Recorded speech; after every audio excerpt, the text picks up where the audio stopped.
আমার solar panel হচ্ছে 580 watt, 580 ওয়াটের জিঙ্কো প্যানেল। বর্তমানে 300 এখন 70 আছে, 56 আছে।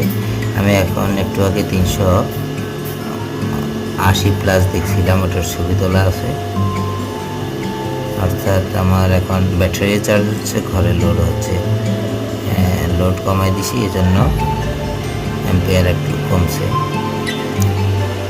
28 অ্যাম্পিয়ার বা 369। এখানে লোড দেখলে বোঝা যাবে।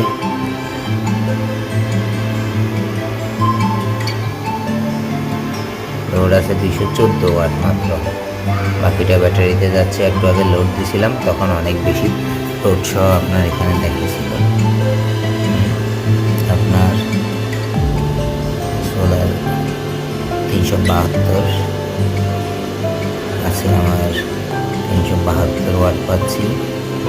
অ্যাম্পিয়ার হিসেব করলে 29 28 29 পাচ্ছি আর কি। এটা এখানে দেখায়। আপনার ভোল্টেজ কমে গেছে, তো তাই একটু অ্যাম্পিয়ার ভোল্টেজ আপ ডাউন হচ্ছে। চার্জ হচ্ছে আপনার 9 অ্যাম্পিয়ারে, বাকিটা লোডে। দেখছেন এমপিপিটি 385 ওয়াট। এখন আপনি দেখেন 385 ওয়াটের মধ্যে সোলার চার্জিং হচ্ছে, লোডও আছে। লোডে কতটুকু আর ইয়াতে কতটুকু, ওটা তো সেপারেটলি দেখায়, ওটা আপনারা দেখাচ্ছে। আপনার solar voltage 42, solar gain 27, charge 8 এম্পিয়ারে চার্জ হচ্ছে, বাকিটা লোডে যাচ্ছে। তো এখানে আমার লোডও যেহেতু কম, আপনার 200 কত, তাই বাকি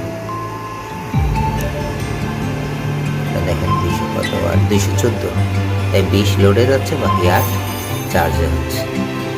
এটা এনার্জিক্সের টোটাল ফুল প্যাকেজ। এখানে আরও সেট আপের বিষয় আছে,